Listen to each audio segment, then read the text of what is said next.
All right, we're back here on the GSMC Baseball Podcast, bringing you our third segment, which is going to be talking about some standout players so far in the start of the year for this young MLB season. Now, I want to make it clear before we start that I'm not going to be including pitchers on this list.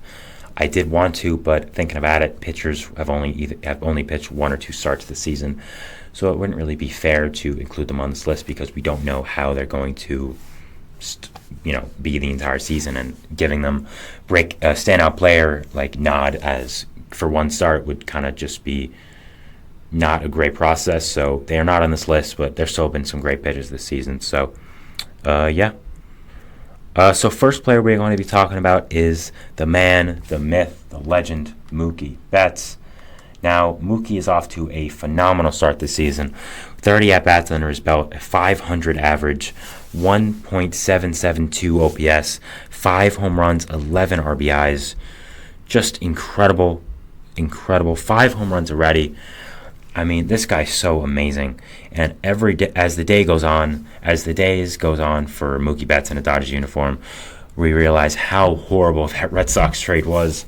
I'm sorry, Red Sox fans, but man, oh man, he's so good. And you guys traded him for Jeter Downs, who then got released and then was picked up by the Yankees.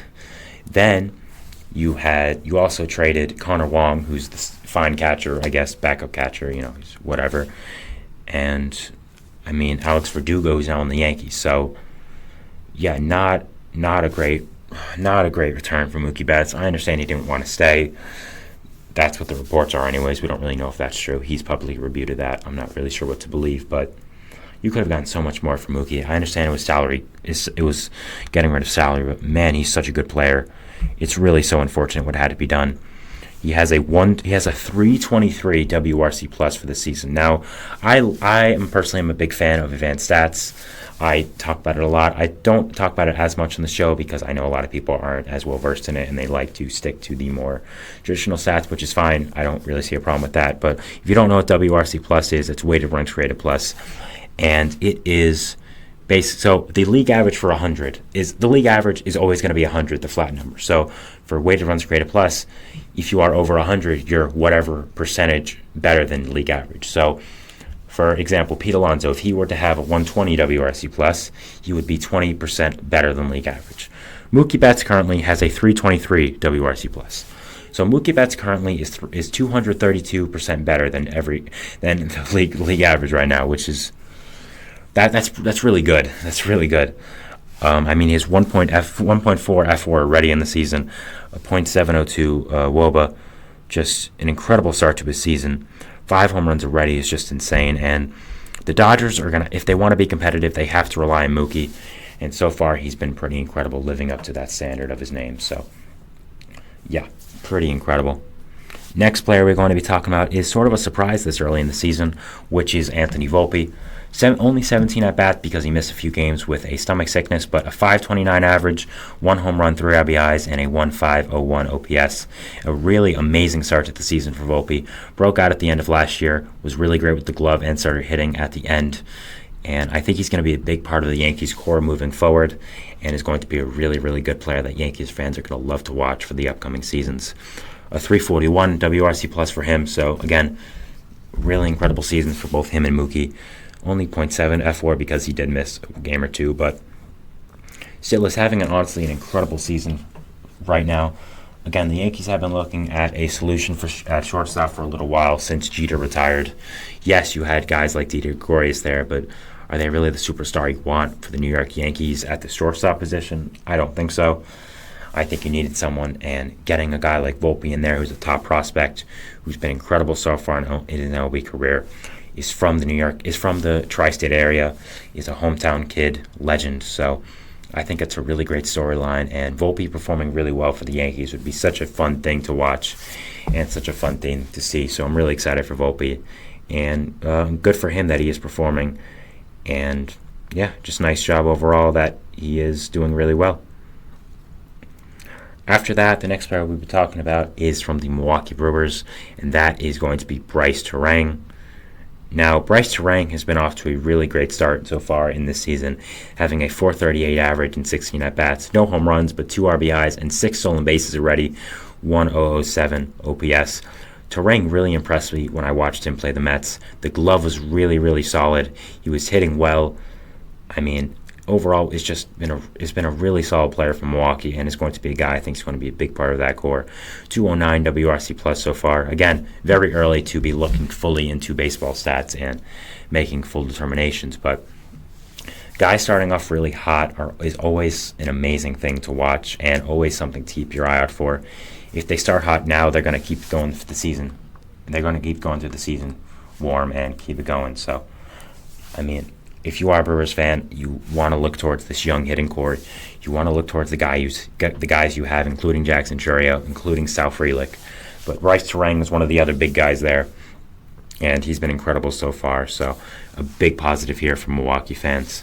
Has been really great with the speed and stolen bases. Has been really great with the gloves. Has been really great with the glove, not gloves. Glove.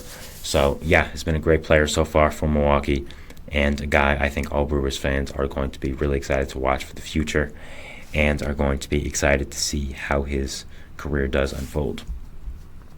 Next player I'll be talking about is Astros catcher Yainer Diaz.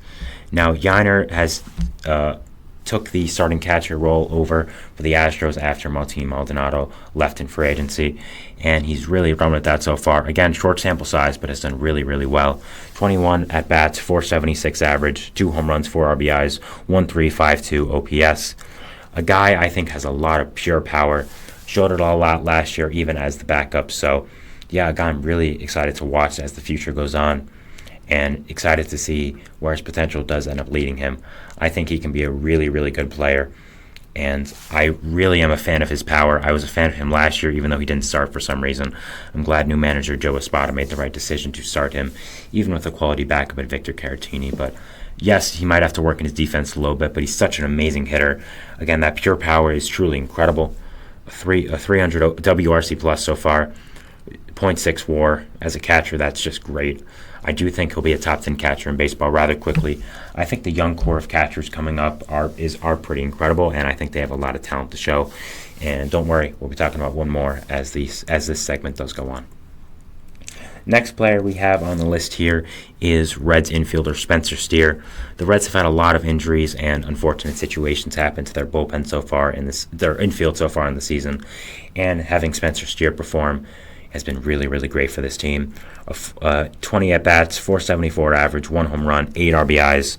Of course, hit a grand slam a few days ago. 1.261 OPS, so a really, really strong start to the season by Spencer Steer. A guy I'm really looking forward to watching as the season does go on and seeing what he can do as a member of the Reds team. 221 WRC+, 0.4 WAR.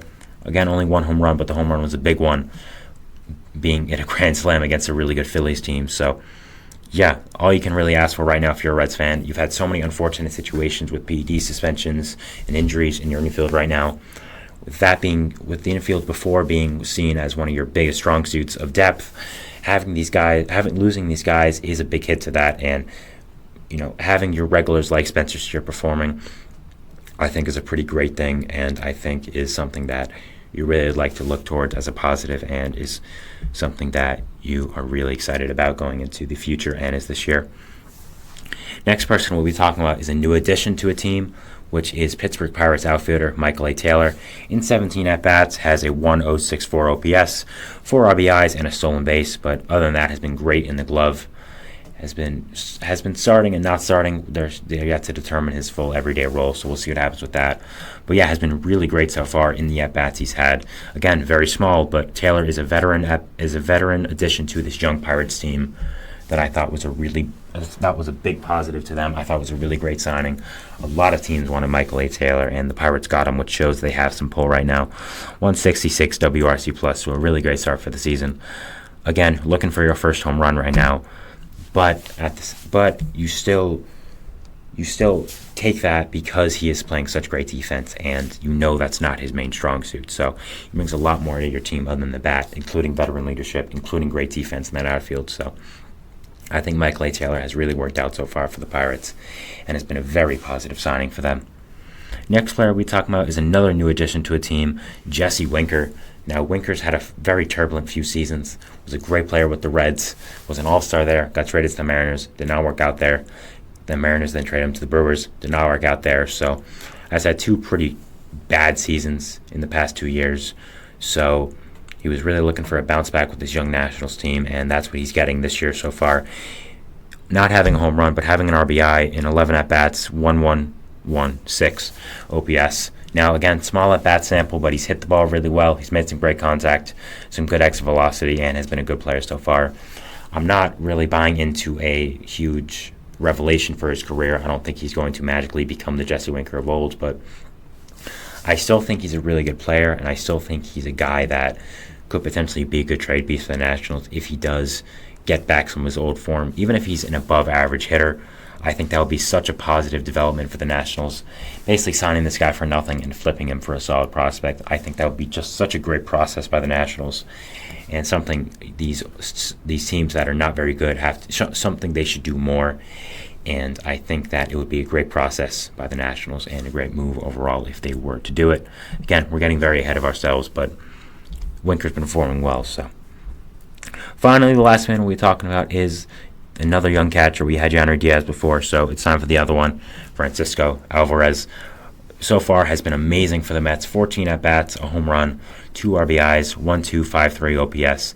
Has been amazing in his short sample size. Has hit for power, has been hitting some extra bases, has been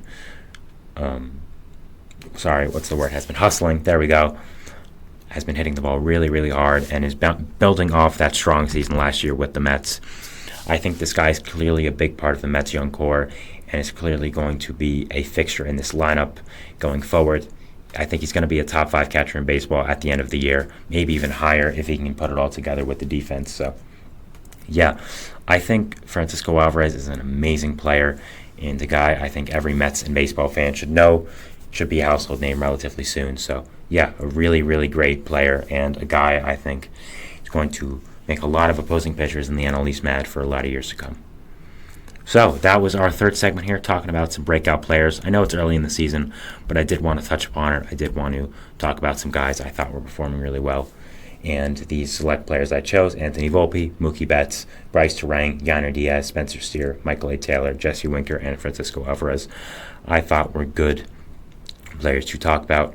So yeah, we're going to go to our fourth segment here, which is going to be talking about some general news stories around the league. There were a good amount today and yesterday as well, so I really wanted to touch upon these and talk about it. Then at the end of the segment, we'll be talking about the games that are currently going on and what action has happened so far. So yeah, that's it. We'll be going to a break, and we'll see you after that. Thanks, bye.